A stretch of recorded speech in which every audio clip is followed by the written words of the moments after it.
Hello friends, चलो शुरू करते हैं। सबसे पहले देखो, सबसे पहले हमारे पास है हिंदी। हिंदी क्या है? एक भाषा है। हिंदी एक भाषा है।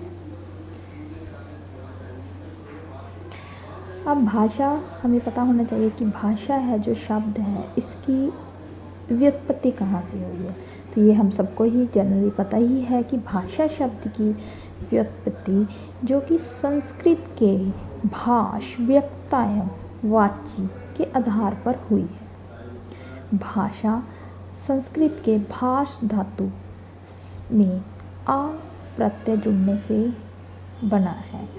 और जो भाष धातु है, भाष का अर्थ क्या होता है कि व्यक्त करना, बोलना या फिर अपने विचारों को प्रकट करना। तो भाषा का सामान्य अर्थ होता है कि अपने मन के भावों का आदान प्रदान करना, दूसरे तक अपने मन के भावों और विचारों को भेजना क्या है? भाषा कहलाता है। जिस प्रकार क्रिया में धातु जुड़ने से, जिस प्रकार क्रिया का मूल रूप धातु कहलाता है, उसी प्रकार भाषा में भी भाष धातु जुड़ने से क्या है? भाषा बना है।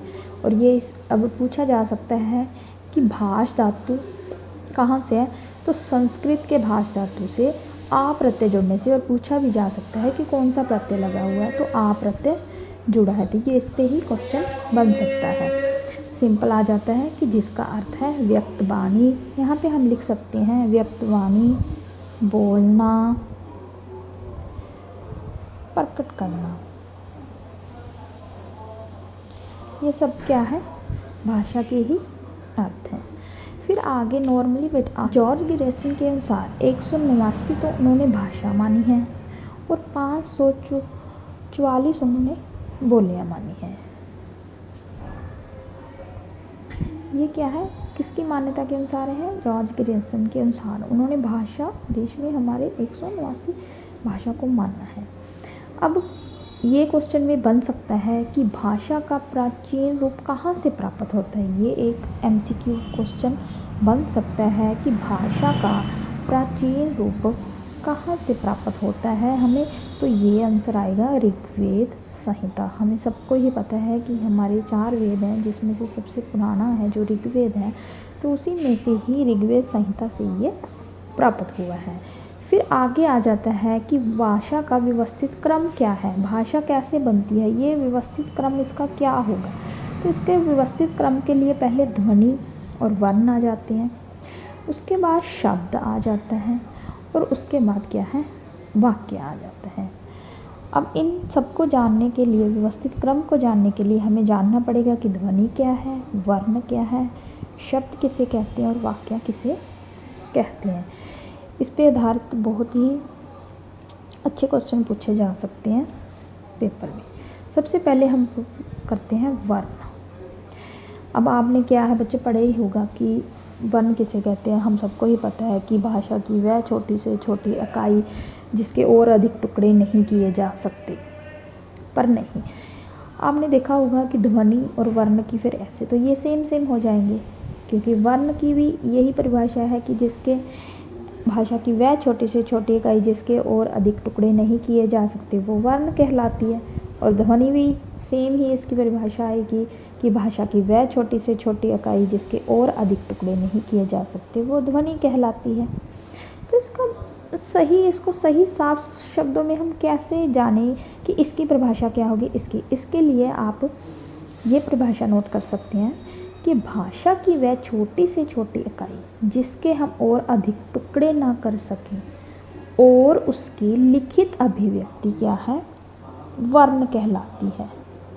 अब ये जो मेन अंतर है ना बेटा, ध्वनि और वर्ण में, ये ही मेन अंतर है। इस वर्ण क्या है? हमारी लिखित अभिव्यक्ति है। आपने इसको बिल्कुल अपने दिमाग में बिठा लेना है, क्योंकि पेपर में यही बात कंफ्यूज करती है कि हमें पता नहीं चलता। वहाँ पे लिखित पूछा है और हमें पता है कि ध्वनि के भी टुकड़े नहीं होते और सबसे छोटी इकाई भी ध्वनि भी है, तो हम ध्वनि आंसर लगा सकते हैं। पर नहीं, यहाँ पे आपने बिल्कुल क्लियर कर लेना है कि लिखित है लिखित पूछा है या मौखिक पूछा है, अगर सिंपल पूछा है कि वहाँ भाषा की छोटी इकाई कौन सी है, तो हम ध्वनि या वर्ण जो भी ऑप्शन में होगा लगा सकते हैं। अगर उन्होंने मेंशन किया है कि लिखित अभिव्यक्ति या फिर मौखिक अभिव्यक्ति, तो हमें पता होना चाहिए कि ये लिखित अभिव्यक्ति वर्ण कहलाती है। फिर नेक्स्ट आ जाता है ध्वनि। ध्वनि क्या होता है? साउंड। जो भी हम उच्चारण करते हैं, जो आवाज़ होती है, उसको हम क्या कहते हैं? ध्वनि। अब ध्वनि की परिभाषा देखो, भाषा की वह छोटी से छोटी इकाई जिसके और टुकड़े ना किए जा सके, ये बिल्कुल सेम हो गया, परंतु आगे क्या है? उसकी मौखिक अभिव्यक्ति ध्वनि कहलाती है। अब ये बेटे दिमाग में बिठा लो कि मौखिक अभिव्यक्ति तो होती है ध्वनि और लिखित अभिव्यक्ति होती है वर्ण। अब देखो, अब क्या है कि ध्वनि का लिखित रूप बोलते तो हैं ही, अब ध्वनि का लिखित रूप तो वर्ण कहलाएगा और वर्ण का मौखिक रूप क्या कहलाएगा? ध्वनि कहलाएगा। ठीक है, अगर ध्वनि का लिखित रूप पूछा जाए तो वर्ण हो गया और वर्ण का मौखिक रूप पूछा जाए तो ध्वनि। कैसे भी एग्जामिनर बेटा कैसे भी घुमाकर ये सवाल पूछ सकता है, आपने बिल्कुल क्लियर इसको अभी क्लियर कर लेना और इसका आंसर सही लगाना है। फिर आगे आ जाता है अक्षर। अब वर्ण, ध्वनि और अक्षर ये आप सबको सेम लगते होंगे, पर देखो जिन वर्णों का उच्चारण हम एक झटके में करते हैं उन्हें अक्षर कहते हैं। उन्हें क्या कहते हैं? अक्षर। अक्षर को समझने के लिए बेटे आपको देखना पड़ेगा, देखो क्या है अक्षर है जो अ और शर से बना है। शर का अर्थ क्या होता है? शर का अर्थ होता है टूटना। क्या होता है? टूटना। अ लगने से क्या बन गया? अ उपसर्ग लगने से क्या बन गया? जिससे टूटा, जैसे मतलब शर्म ना हो सके या तोड़ ना सके जिस अक्षर को, वो होता है अक्षर। जैसे ये शब्द ये है क, और इसको हम कैसे लिखते हैं? क प्लस अ ऐसे लिखते हैं। क में अ जोड़ने से क्या बन गया? क। ये तो हमारा क्या हो गया बेटे? वर्ण हो गया। ठीक है, अगर इसका उच्चारण करेंगे तो ध्वनि रूप हो जाएगा, लिखित रूप करेंगे तो वर्ण हो गया। अब इसको तो हमने तोड़ दिया, पर ये क तो एक झटके में बोलना, तो ये हमारा क्या है? अक्षर। ये हमारा क्या है? अक्षर। जब इसको हमने तोड़ के लिखा और बोला तो ये हमारा वर्ण हो गया, परंतु एक झटके में क ख ऐसे सब बोल लेंगे तो ये हमारे क्या है? अक्षर कहलाएंगे और इसके हम क्या है? टुकड़े नहीं कर सकते। आगे आ जाता है, अब हमने 3 चीज़ें पढ़ ली हैं, वर्ण, ध्वनि और अक्षर। अब इनसे ही संबंधित कुछ मैंने प्रश्न बनाए हैं जिसके कि आप, अब बेटा इससे संबंधित मैंने ना कुछ प्रश्न बनाए हैं जिसके जवाब आप कमेंट बॉक्स में दीजिए और फिर हम इसको, फिर आप एक एक का जवाब कमेंट बॉक्स में देते जाएंगे और फिर इसको हम सॉल्व करेंगे। सबसे पहला प्रश्न है, सिर्फ ये प्रश्न ही है जो कि हमें एग्ज़ाम में पज़ल करते हैं। हमें लगता है कि हमें सब कुछ याद हो गया, पर नहीं।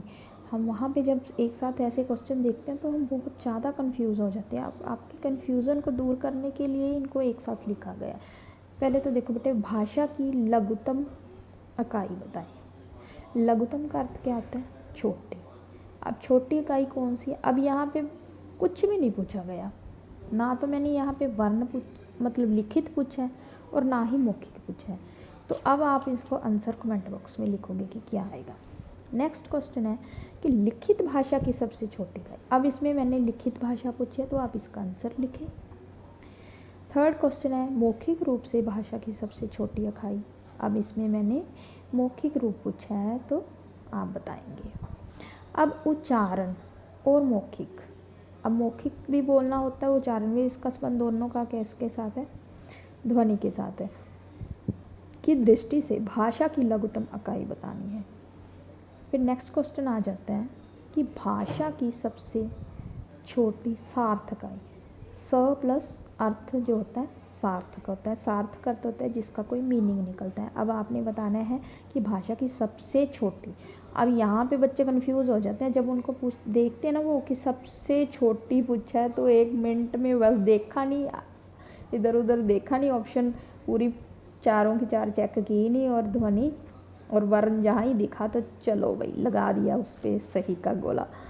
तो ऐसा नहीं करना है, बिल्कुल भी देखना है कि पूछा क्या है। हमें सार्थक पूछा है, वर्ण और ध्वनि सार्थक ध्वनियाँ नहीं होती, क्योंकि आपको पता है कि अगर हम बोलें कि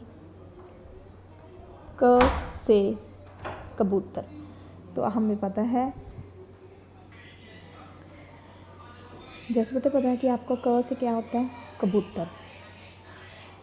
अब क से कबूतर है, तो ये कोई संकेत भाषा, क से कबूतर भी हो सकता है, क से कमल भी हो सकता है, क से कुआं भी हो सकता है, क से कोयल भी हो सकता है। तो ये हमारी एक सांकेतिक भाषा है, ना कि हमारा एक सार्थक शब्द है। सार्थक शब्द बनाने के लिए हमें एक और शब्द वर्ण की ज़रूरत पड़ेगी, कल। एक और लगाया तो बन गया कलम, एक और लगा दिया तो बन गया कलमा। तो ये हमारा क्या है, एक सार्थक शब्द बन गया जिसका कोई अर्थ निकलता हो।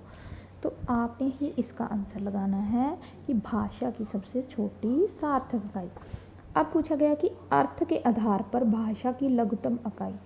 अब सार्थक जिसका अर्थ निकले और अर्थ के आधार पर भाषा की लघुतम इकाई, तो फिर वो आपने भाषा है। फिर आगे आ जाता है कि भाषा की पूर्णता। पूर्ण मतलब भाषा की अंतिम, लास्ट, पूर्ण हो गया सारा कुछ, वो इकाई बताएं। तो वो आपने यहाँ पे मेंशन करना है। अब इतना करने के बाद आपने इसके आंसर कमेंट बॉक्स में लिखना है। यही तो अगर हो सके तो इसी वीडियो के लास्ट में हम ये आंसर सॉल्व करेंगे। और आगे का हम पढ़ते हैं वर्णमाला। स्टूडेंट, नेक्स्ट हमारा टॉपिक है वर्णमाला। वर्णमाला, वर्णों की माला। नाम से ही हमें ज्ञात हो जाता है कि वर्णमाला, वर्णों की माला को क्या बोल देते हैं हम, वर्णमाला। और वर्णमाला होता क्या है कि एक निश्चित व्यवस्थित क्रम होता है जो कि वर्णमाला कहलाता है। वर्णों का एक निश्चित व्यवस्थित क्रम वर्णमाला कहलाता है। वर्णमाला हमें सभी पता है कि कितने इसके 2 भेद होते हैं, स्वर और व्यंजन। वैसे एक तीसरा योगवा भी होता है, पर नहीं, वर्णमाला के 2 ही भेद हैं, स्वर और व्यंजन। अब बताओ कि स्वर कितने होते हैं, किसी को पता है स्वर कितने हैं संख्या में? स्वर है सही, कितने हैं? 11। स्वर कितने होते हैं? 11। और व्यंजन, व्यंजन संख्या में कितने हैं? 33। कितने हैं? 33। राइट। अब स्वर और व्यंजन को लेके ना, हमें इसके आगे बढ़ने के पहले हमें इनकी संख्या के बारे में कुछ प्रश्न हैं जो कि हमें क्लियर कर लेने चाहिए, कि हमें पता चल जाना चाहिए कि एग्ज़ाम में कैसे प्रश्न आ सकते हैं। ये देखो, पहला प्रश्न हमारा कि हिंदी वर्णमाला में स्वरों की संख्या। सिंपल, कितनी है हिंदी वर्णमाला में स्वरों की संख्या? सिंपल कितनी है, हमने यहाँ पे क्लियर कर लिया, कितनी है? 11। कितनी है? 11। अब आगे पूछा है कि हिंदी वर्णमाला में व्यंजनों की संख्या कितनी है? 33। कितनी लिखेंगे? 33। आगे है हिंदी वर्णमाला में मूलतः, मूलतः मतलब मूल वर्णों की संख्या। अब मूल वर्णों की संख्या बतानी है तो हम इनको क्या कर देंगे, दोनों को प्लस कर देंगे, 11 और 33 को। 11 और 33 कितने हो गए? कितने हुए? 44। अब ये ध्यान रखना है कि मूलतः मतलब मूल वर्ण पूछे हैं तो हम उसकी संख्या का स्वर और व्यंजन की संख्या को जोड़ देंगे। अब ये ध्यान रखना है कि इन्होंने हमें मूल स्वर ही पूछे हैं, जो मूल स्वर है, जिनका इन्होंने इसमें संयुक्त या फिर आगे और व्यंजन नहीं पूछे हैं, सिर्फ मूल वर्ण ही पूछे हैं। तो मूल वर्णों की संख्या हम बता देंगे 44। आगे है वर्णमाला में कुल वर्णों की संख्या। अब पूछा क्या गया है? कुल वर्णों की संख्या। अब कुल में सभी आ जाएंगे, इसमें कौन कौन से आ जाएंगे? अयोगवा भी आ जाएंगे, संयुक्त भी आ जाएंगे, उत्क्षिप्त व्यंजन भी आ जाएंगे। तो संख्या पूरी मिला के कितनी बन गई? 52। 52 कैसे बनी? 11 तो हमारे हुए स्वर और 33 हुए हमारे व्यंजन, 4 हुए हमारे संयुक्त व्यंजन, 2 हुए हमारे अयोगवा और 2 ही हो गए हमारे उत्क्षिप्त व्यंजन।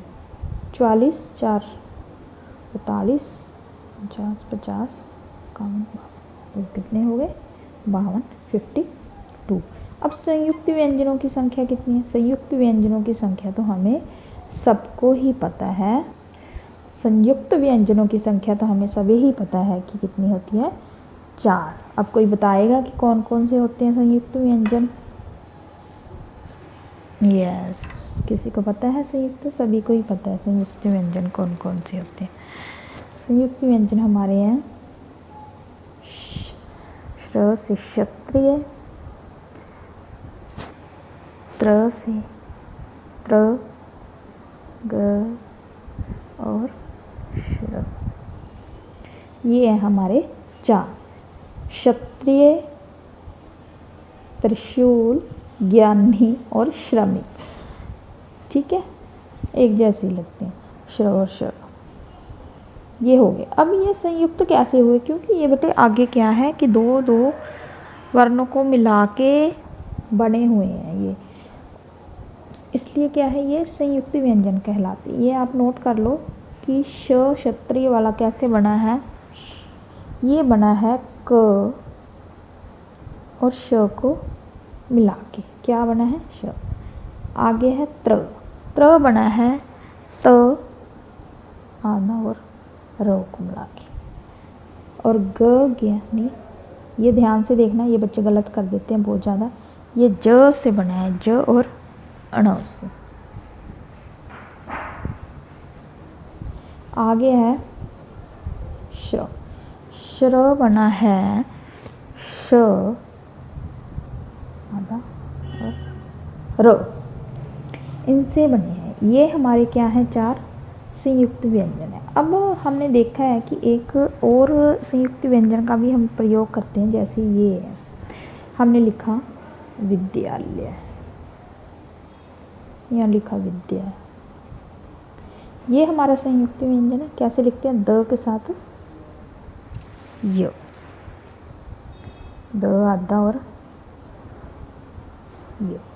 पर बेटे इसको क्या है कि हम संयुक्त व्यंजन नहीं कहेंगे, क्योंकि क्या करते हैं कि हम जब हमने ये ऐसे विद्या लिखना होता है हम इसको ऐसे भी लिख देते हैं, तो ये भी हमारा सही है और ये भी हमारा क्या है सही है।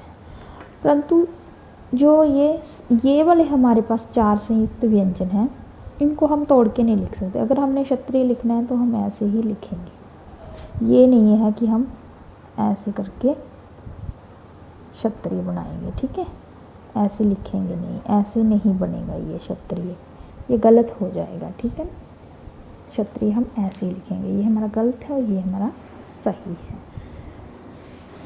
आगे आ जाता है हमारा स्वर। स्वर क्या है? स्वर काम क्या करते हैं? पता है किसी को?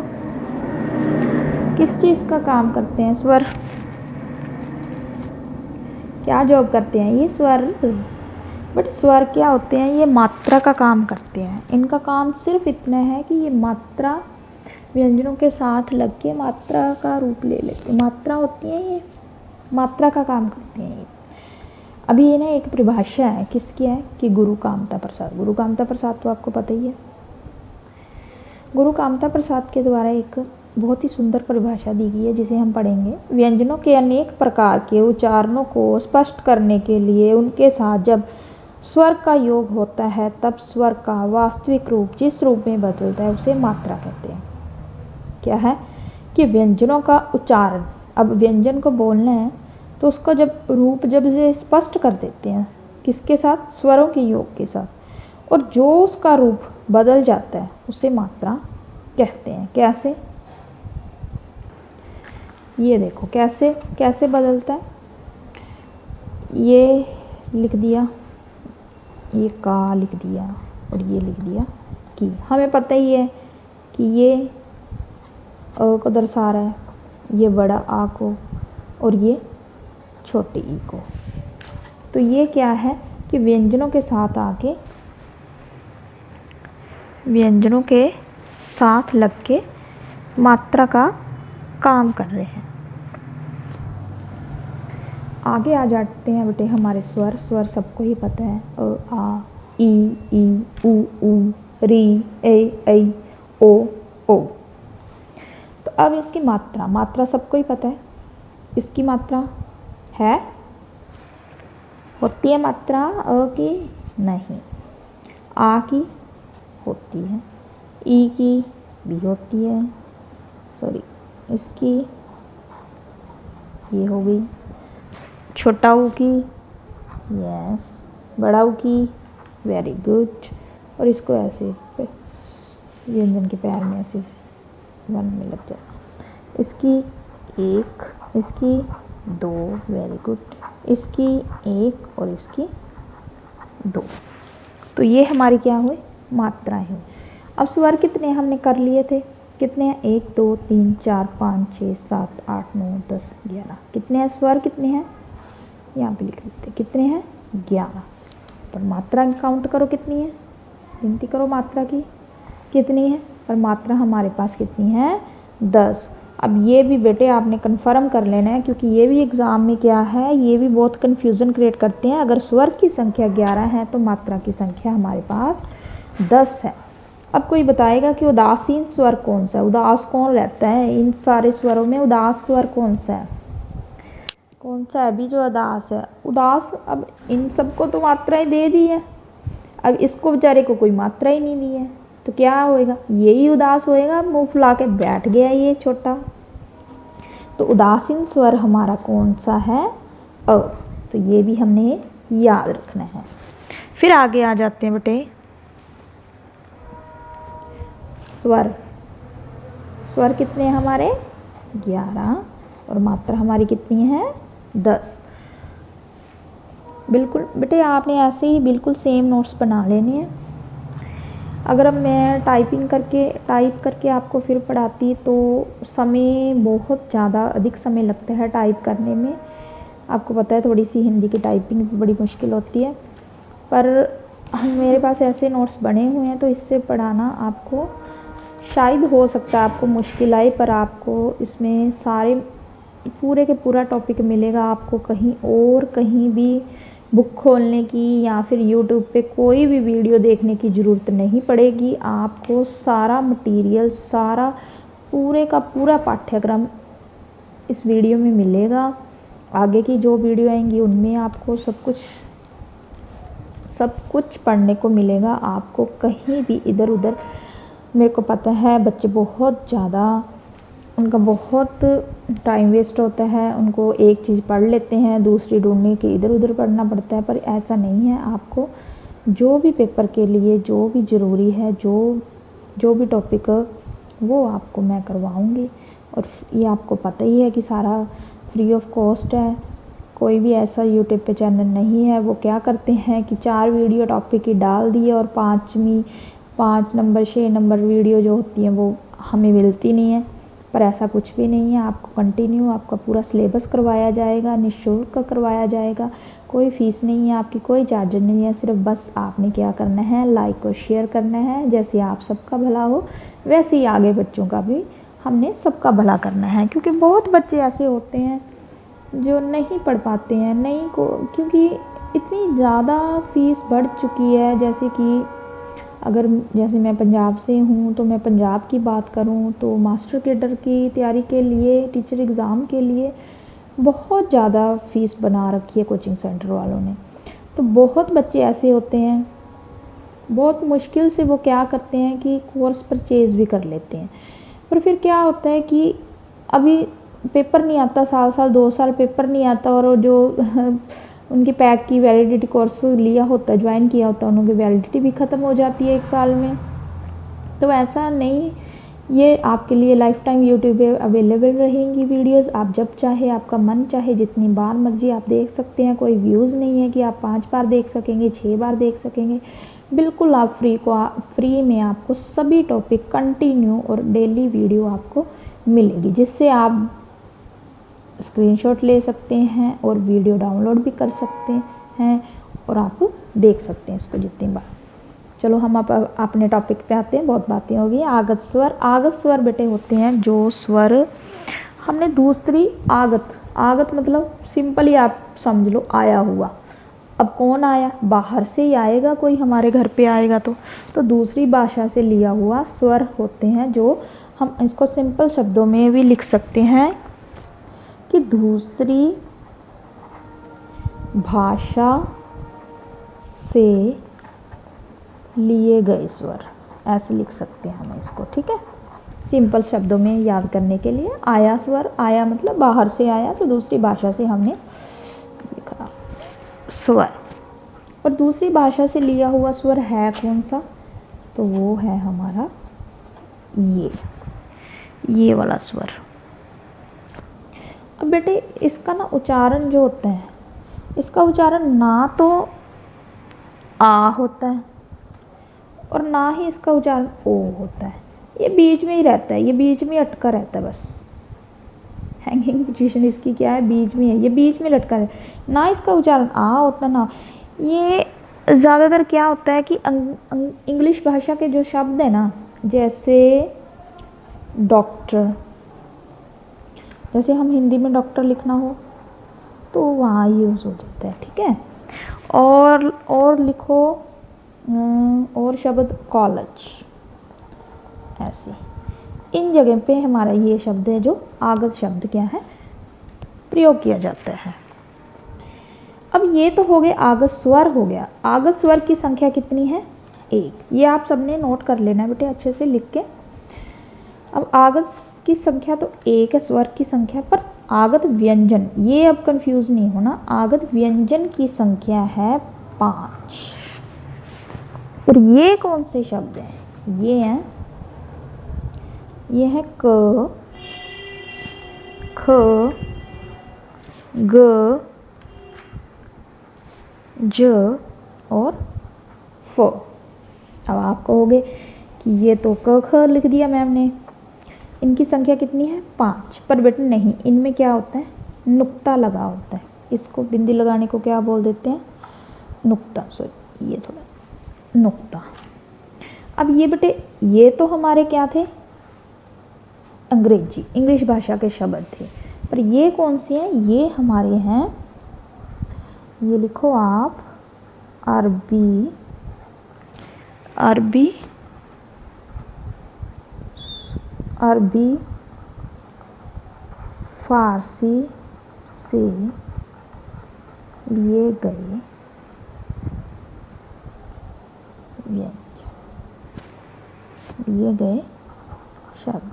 शब्द लिखो, अरबी फारसी से लिए गए शब्द हैं। अब ये है क, ख, ग, ज, फ, सिंबल हो गया। अब नेक्स्ट बेटे बहुत ही इंटरेस्टिंग है और मुझको पता है कि बहुत बच्चे इसमें पजल हो। नेक्स्ट है मात्रा और वर्ण की गणना सीखें। अब इसमें क्या है बेटे, काफ़ी बच्चे क्या हैं कंफ्यूज हो जाते हैं। ये देखो हमने क्या किया है, कमल, कमल, कमल में क्या है बेटे कि क, इसका मात्रा की गणना करनी है। पहले इसका वर्ण विच्छेद कर लिया है मैंने, क, अ, म, हमें पता है कि ये आधे होते हैं, स्वर जोड़ने से ये पूरे बन जाते हैं, तो ये हलंत का निशान लगाया है आधे बनाने के लिए। तो अब इसमें मात्रा काउंट करनी है, ऐसे काउंट करेंगे 1 2 3 4 5 6, कितने आया 6। पर ये गलत है बेटे, हमने मात्रा काउंट करनी है। तो मात्रा हमें पता है ये लगी हुई है और ये लगी हुई है, तो कितनी हुई 1 2 3। तो सिंपल इसका कितना आंसर आ जाएगा 3। अब सोहन सॉल्व करके देखो, स है, स के साथ किसकी मात्रा है, छुट्टा की, प्लस ह, अ प्लस न और अ। अब इसकी कितनी मात्रा है, अब आपने एक चीज़ और ध्यान में रखनी है कि जो ऋषभ स्वर हैं, हमारे मूल स्वर हैं अ ई उ री, इनको तो एक मात्रा काउंट करना है एक मात्रा गिनती करनी है, एक मात्रा गणना करनी है, और इन सबको 2 मात्रा काउंट लिख लो, मतलब काउंट करना है। ठीक है, अपनी भाषा में जो भी आपको इजी लगे, जिससे भी आपको देखते ही याद आ जाए। अब यहाँ पे हम कितना काउंट करेंगे, ये देखो कितना, 2 और 1 3 और 1 4, तो इसका आंसर क्या हो गया 4। ऐसे ही हम ये सॉल्व करेंगे। क्या लगा हुआ है, बड़ी ई, और क्या है, और किसकी मात्रा, अब इसमें तो दोनों ही बड़े हैं, तो क्या आ गया 4। तो ये हमारा आंसर क्या हुआ, सही। अब आगे आ जाते हैं वर्णों की गणना। अब वर्णों में क्या है बेटे, सेम ऐसे ही हम लिखेंगे जैसे हमने ऊपर लिखा था। लिखो सारे, क, अ, म, अ, ल, अ, ये हो गया। अब वर्ण कौन से इसमें, हमने पहले ही पढ़ा था ना, वर्ण कौन से इसमें, वर्ण ये सारे ही हैं। 1 2 3 4 5 6, तो कितने बने 6 सही है, नहीं ये गलत, रॉन्ग आंसर है हमारा। क्यों है, क्योंकि बेटे जब वर्णों की गिनती करनी है, काउंट करना है, तो अगर लास्ट में अ आता है तो उसको हम काउंट नहीं करेंगे। ये बात ध्यान में रखना है आपने। तो कितने बचे 5, तो इसका सही आंसर क्या है 5। Right answer is 5। अब गीता, ग क्या है, बड़ी ई प्लस त प्लस अ। अब इनको सभी को क्या है, आप काउंट करो, 1 2 3 4।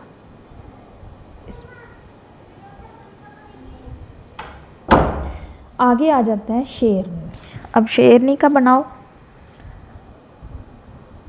क्या लगा हुआ है, बड़ी है या छोटी, कौन सी है, छोटी। फिर आगे र, अ प्लस न और बड़ी। अब इसको काउंट करो, कितने बने, कितने बने बोलो, 6। कमेंट करो बेटे, 6 कितने बने 6।